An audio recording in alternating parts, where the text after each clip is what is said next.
Assalamualaikum warahmatullahi wabarakatuh. Saya Eka Nurmanikam dari mata kuliah Agama Islam KJ12 dengan dosen pengampu Bapak Rahmat Ramdhani Saleh.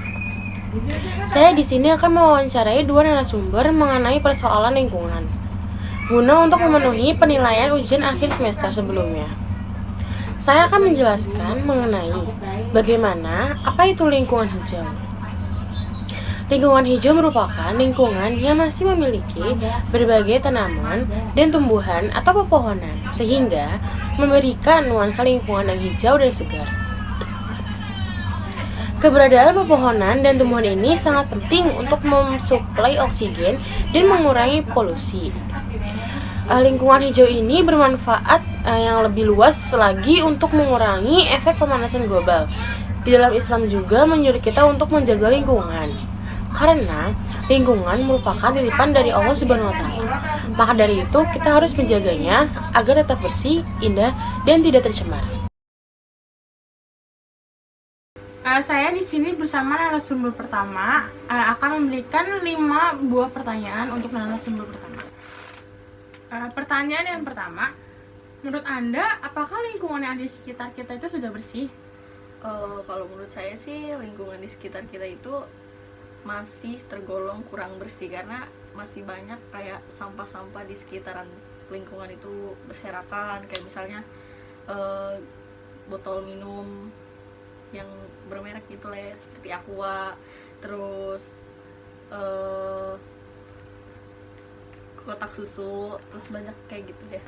Untuk pertanyaan yang kedua, jika Anda melihat orang yang mencemar lingkungan, apakah Anda akan menasihatinya ataukah Anda akan membiarkannya saja? Kalau saya sih akan menegurnya ya, yang pertama juga. Terus juga misalnya kan kayak gini, Mas jangan buang di situ, kan di depan ada tempat sampah. Kita juga menegurnya dengan cara yang baik-baik, jangan terbawa emosi atau gimana gitu. Nah terus yang kedua, kita sering menerapkan juga agar orang-orang di sekitar juga merasa kalau itu juga merupakan tanggung jawab mereka. Gitu sih. Lalu untuk pertanyaan yang ketiga, Anda tahu jika kebersihan itu memang sebagian dari iman. Lalu apakah Anda sudah menjalankan hal tersebut? Kalau saya sendiri sih merasa kalau saya sudah menjalankan hal tersebut.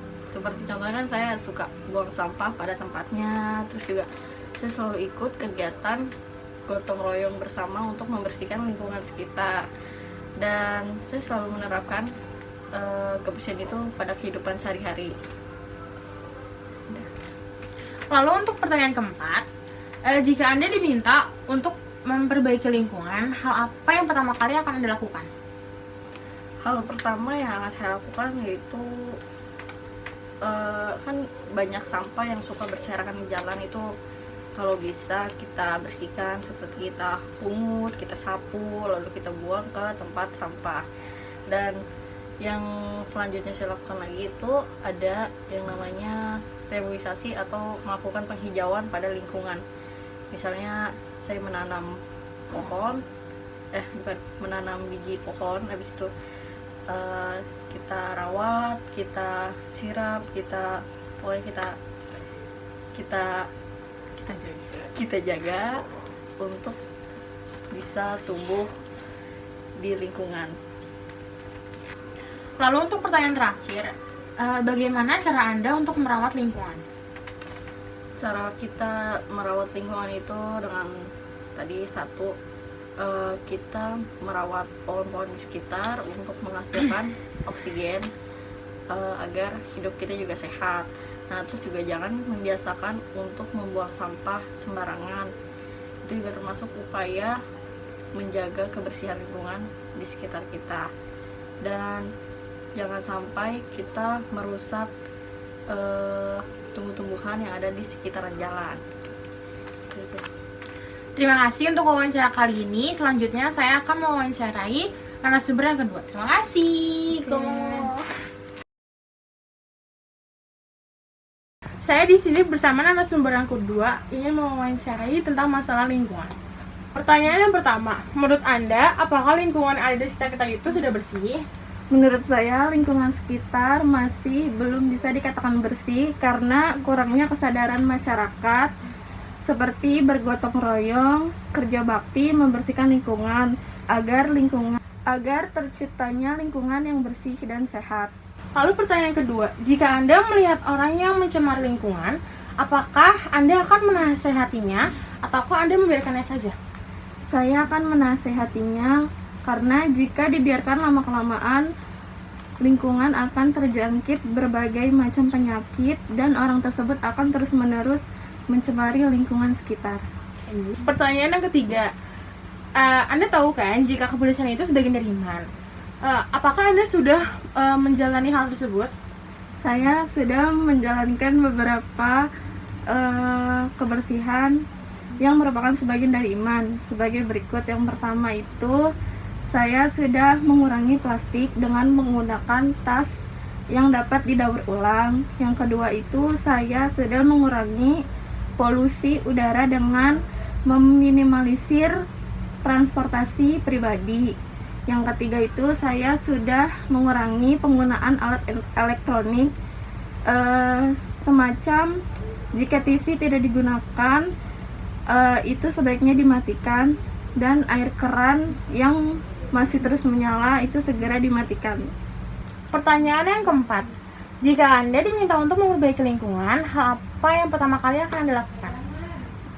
Saya akan melakukan reboisasi dan penghijauan di lingkungan sekitar dengan menanam berbagai macam pepohonan agar lingkungan sekitar dapat menghirup udara yang bersih dan mengurangi polusi udara, serta mengurangi berbagai macam bencana, contohnya itu banjir, tanah longsor, dan lain-lain.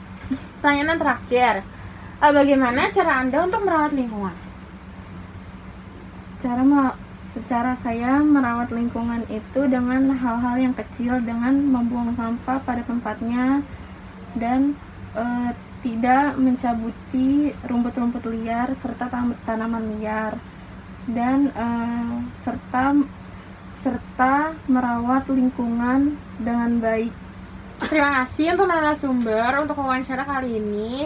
Jika ada kesalahan kata, mohon maaf. Wassalamualaikum warahmatullahi wabarakatuh.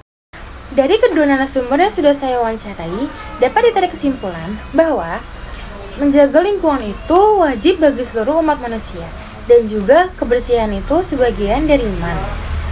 Allah mencintai manusia yang menyukai kebersihan. Lalu cara untuk menjaga lingkungan agar tetap bersih adalah dengan cara melestarikan lingkungan hijau dengan menanam pohon atau reboisasi agar dapat menjadi oksigen bagi seluruh umat manusia. Cara selanjutnya untuk menjaga lingkungan yaitu dimulai dari hal-hal terkecil dengan cara membuang sampah pada tempatnya, mencabuti rumput yang mengganggu, lalu tidak memetik dedaunan ataupun bunga sembarangan yang ada di taman. Jika kita melihat orang yang buang sampah sembarangan, sebaiknya dinasihati agar ia lebih bisa untuk menjaga lingkungan. Mengapa demikian? Karena agar tidak dapat terkena banjir dan tanah longsor. Jika bukan umat manusia, siapa lagi yang akan menjaga lingkungan yang sudah dititipkan oleh Allah Subhanahu wa Ta'ala?